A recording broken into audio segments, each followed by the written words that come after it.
ಚುನಾವಣೆ ಬಳಿಕ ಜೆಡಿಎಸ್ನವರು ಬರ್ತೇನೆ ಎಂಎಲ್ಎ ಪಾರ್ಟಿ ಬರ್ತಾರೆ ಅಂತ ನಿಮ್ಮ ಪಕ್ಕದಲ್ಲಿ ಯಾರು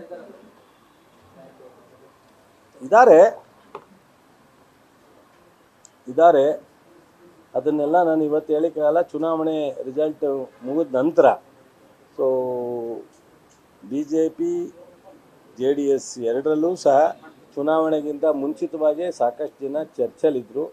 ಬಹುಶಃ ಆದಮೇಲೆ ಜಾಸ್ತಿ ಆಗುತ್ತೋ ಕಡಿಮೆ ಆಗುತ್ತೋ ಅನ್ನೋದನ್ನ ಫಲಿತಾಂಶ ಆದಮೇಲೆ ನೋಡೋಣ. ಇವತ್ತು ನಾವು ಇಷ್ಟೇ ಈಗ ನಮ್ಮ ಹತ್ರ ಮಾತಾಡಿದವರೆಲ್ಲ ಬಂದ್ಬಿಡ್ತಾರೆ ಅಂತಲೂ ಹೇಳೋಕ್ಕಾಗಲ್ಲ. ಕೆಲವರು ಸೇರ್ಕೋಬೋದು, ಕೆಲವರು ಹಿಂದಕ್ಕೆ ಹೋಗ್ಬೋದು. ಸೊ ಆಗ್ತಾರೆ, ಖಂಡಿತ ಒಳ್ಳೆಯದಾಗುತ್ತೆ.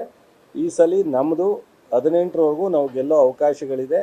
ರಾಷ್ಟ್ರದಲ್ಲೂ ಸಹ ಇತ್ತೀಚಿನ ನಾರ್ತ್ ಇಂಡಿಯಾದಲ್ಲಿ ನಡೀತಾ ಇರ್ತಕ್ಕಂಥ ಚುನಾವಣೆ ವಿಚಾರಗಳನ್ನೆಲ್ಲ ತಾವು ಅವಲೋಕನ ಮಾಡಿದ್ದೀರಾ. ಸೊ ನೆಕ್ ಟು ನೆಕ್ ಇದೆ ಅನ್ನೋದು ಮಾಹಿತಿ ನಿಮಗೂ ಗೊತ್ತಿದೆ. ಸೊ ಹಿಂದೆ ಇದ್ದಂಥ ಪರಿಸ್ಥಿತಿ ಇಲ್ಲ, 300ನ್ನ ದಾಟಲ್ಲ, 270 ಮುಟ್ಟಲ್ಲ, 250ಕ್ಕೆ ನಿಲ್ಲುವಂಥ ಅವಕಾಶ ಹೆಚ್ಚಿದೆ ಅನ್ನೋದನ್ನು ಅನೇಕ ಮಾಧ್ಯಮಗಳು ಮತ್ತು ಪ್ರಿಡಿಕ್ಟ್ ಮಾಡ್ತಕ್ಕಂಥವ್ರು ಹೇಳ್ತಾ ಇದ್ದಾರೆ. ಅದರಿಂದ ಬಹುಶಃ 10 ವರ್ಷ ಆಗಿರೋದ್ರಿಂದ ಇತಿಹಾಸನೂ ಹಂಗೆ ಇದೆ. 10 ವರ್ಷ ಆದಮೇಲೆ ಇತ್ತೀಚಿನ 40-50 ವರ್ಷದಲ್ಲಿ ಯಾರೂ ಮುಂದುವರಿಯೋಕ್ಕಾಗಿಲ್ಲ. ಇವೆಲ್ಲ ಕಾರಣದಿಂದ ಏನು ಬೇಕಾದ್ರೂ ಆಗ್ಬೋದು ಚುನಾವಣೆ ಪ್ರಿಡಿಕ್ಟ್. ಈಗ ತೆಲಂಗಾಣದಲ್ಲಿ ನಾವು ಅಂದ್ಕೊಂಡಿದ್ವಾ KCR ವಿರುದ್ಧ ಸಾಧ್ಯನೇ ಇಲ್ಲ ಅಂತಿದ್ದು. ನಮ್ಮ ಇವರು ಎಂಥ ರೇವಂತ್ ರೆಡ್ಡಿ ಹೋರಾಟ ಮಾಡಿದ್ರು, ಮುಖ್ಯಮಂತ್ರಿನೂ ಆದರು. ಆ ಥರದ್ದು ಏನು ಬೇಕಾದ್ರೂ ರಾಷ್ಟ್ರ ಮಟ್ಟದಲ್ಲೂ ಸಹ ಬದಲಾವಣೆ ಆಗ್ಬೋದು. ಆ ಥರದ ಅವಕಾಶಗಳಿದೆ, ಖಂಡಿತ ಆಗುತ್ತೆ, ಒಳ್ಳೆಯದಾಗುತ್ತೆ. ಸೊ ನಮ್ಮ ಚುನಾವಣೆ ಆದಮೇಲೆ ರಾಜಕೀಯವಾಗಿ ಒಂದಷ್ಟು ಜನ JDSಸು, ಸೊ ಕೆಲವರು BJPಯರು ಮಾಜಿ MLAಗಳಿರ್ಬೋದು, MLAಗಳಿರ್ಬೋದು. ಸೊ ಕೆಲವರೆಲ್ಲ ಚರ್ಚೆಲಿದ್ದಾರೆ. ಅದು ಎಷ್ಟು ಮಟ್ಟಿಗೆ ಇದಾಗುತ್ತೆ ಅಂತ ನಾನು ಇವತ್ತು ನಿಖರವಾಗಿ ಹೇಳಲಿಕ್ಕಾಗಲ್ಲ.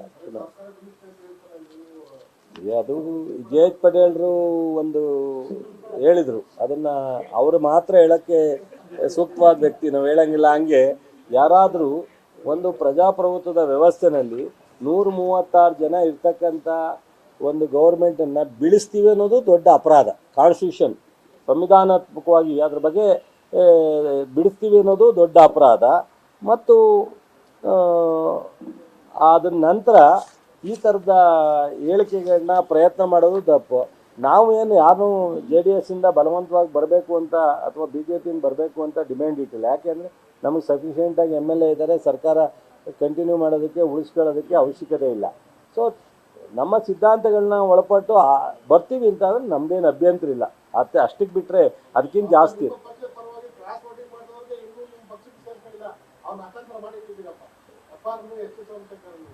ಇದು ಪಕ್ಷದ ಅಧ್ಯಕ್ಷರು ಮತ್ತು ಮುಖ್ಯಮಂತ್ರಿಯವರು ಅದ್ರ ಜೊತೆಯಲ್ಲಿ ತೀರ್ಮಾನ ಮಾಡ್ತಾರೆ. ಅವರು ಯಾವತ್ತು ಪಕ್ಷಕ್ಕೆ ಸೇರ್ಪಡೆ ಆಗ್ತೀನಿ ಅಂತಾರೆ, ಸೇರಿಸ್ಕೊಳ್ಳೋಕ್ಕೆ ನಮ್ಮ ಪಕ್ಷ ತಯಾರಾಗಿದೆ. ನೋಡೋಣ, ಅದು ಕಾದು ನೋಡೋಣ. ಮತ್ತು ವಿಶೇಷವಾಗಿ ದೇವೇಗೌಡರ ಜನ್ಮದಿನ ಆದ್ದರಿಂದ ಅವರಿಗೆ ನಾನು ತಮ್ಮ ಮಾಧ್ಯಮದ ಮೂಲಕ ಶುಭಾಶಯವನ್ನು ಕೋರ್ತೀನಿ. ಅವರಿಗೆ ಆರೋಗ್ಯ ನೆಮ್ಮದಿ ಸಿಕ್ಕಲಿ ಅಂತೇಳಿ ನಾನು ಸಹ ದೇವರಲ್ಲಿ ಪ್ರಾರ್ಥಿಸ್ತೀನಿ. ಮತ್ತು ತಾವುಗಳು ಸಹ ಎಲ್ಲ ನನ್ನ ಮಗನ ರಿಸೆಪ್ಷನ್ ಇರೋದ್ರಿಂದ ನಾಳೆ ಸಾಯಂಕಾಲ ದಯವಿಟ್ಟು ತಾವೆಲ್ಲರೂ ಭಾಗವಹಿಸಬೇಕು ಅಂತೇಳಿ ತಮಗೆ ವೈಯಕ್ತಿಕವಾಗಿ ರಿಕ್ವೆಸ್ಟ್ ಮಾಡ್ತೀನಿ.